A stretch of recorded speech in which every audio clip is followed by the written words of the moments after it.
Jintan merupakan rempah yang dimanfaatkan sebagai campuran penyedap masakan.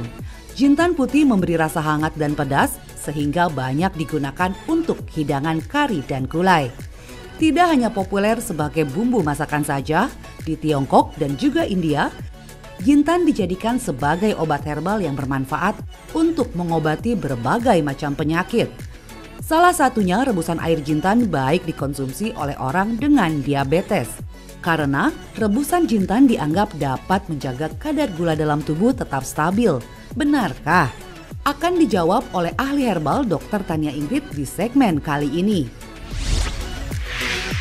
Penyakit jantung juga disebut sebagai silent killer karena penyakit ini dapat timbul tanpa gejala yang berakibat seseorang mengalami gagal jantung. Pola hidup yang tidak sehat dapat menjadi salah satu pemicunya. Mitosnya, rebusan jintan baik dikonsumsi untuk menurunkan kolesterol dan mencegah risiko penyakit jantung. Benarkah itu fakta atau mitos? Itu adalah fakta.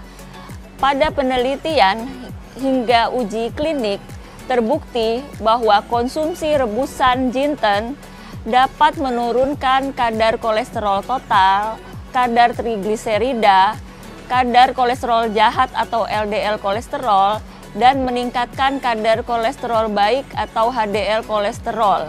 Selain itu, rebusan daun jinten juga bersifat kardioprotektif dan bersifat anti-aterosklerotik. Artinya, ia mampu melindungi jantung dan mencegah terbentuknya plak kolesterol pada dinding pembuluh darah. Sehingga rebusan daun jinten akan membantu mengurangi risiko terjadinya penyakit jantung. Kanker menjadi salah satu penyakit yang menyebabkan kematian. Penyakit ini dapat berkembang pesat tanpa terdeteksi. Menurut hasil riset kesehatan dasar Kementerian Kesehatan Republik Indonesia, prevalensi kanker di Indonesia mengalami peningkatan.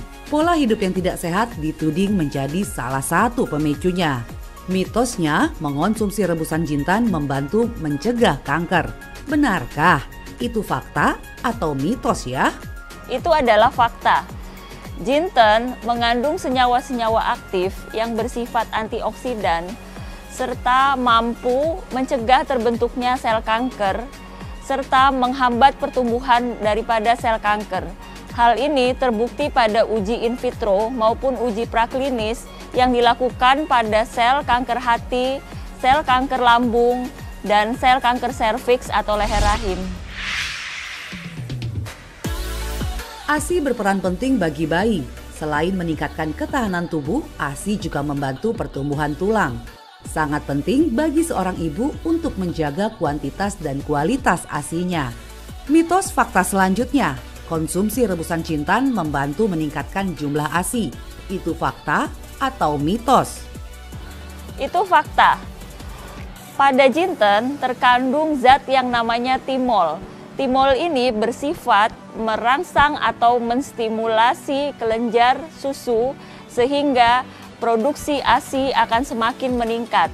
Selain itu, jinten juga kaya akan vitamin-vitamin dan mineral seperti vitamin A, vitamin C, mineral zat besi, tembaga, kalsium, kalium, dan zinc yang akan meningkatkan kualitas daripada ASI sehingga ASI kaya akan zat-zat atau senyawa asam linolenat dan asam-asam lemak yang berguna seperti yang rantai panjang tidak jenuh. Menjaga imunitas tubuh di masa pandemi adalah kunci untuk terhindar dari paparan virus corona. Berolahraga dan mengonsumsi makanan dengan gizi seimbang dianggap mampu menjaga imunitas. Lantas, bagaimana dengan jintan?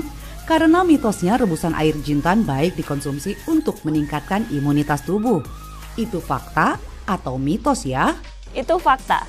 Jinten sudah lama memang dipakai oleh nenek moyang kita untuk meningkatkan imunitas tubuh. Selain itu, pada penelitian terbukti bahwa jinten itu bersifat imunomodulator. Artinya, jinten itu dapat meregulasi respon imun dengan meningkatkan kinerja daripada sistem imunitas. Misalnya, dengan meningkatkan produksi dari limfosit T terutama sel limfosit T helper. Diabetes masih menjadi momok yang menakutkan. Penyakit ini sekaligus merenggut kesehatan penderitanya sepanjang hayatnya. Selain mengonsumsi obat secara rutin, Anda juga dapat mengonsumsi air rebusan jintan.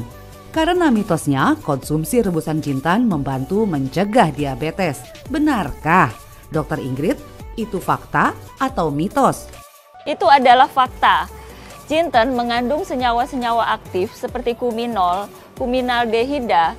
Ia bersifat menurunkan gula darah dengan cara meningkatkan sekresi daripada hormon insulin dan menghambat enzim glukosidase alfa.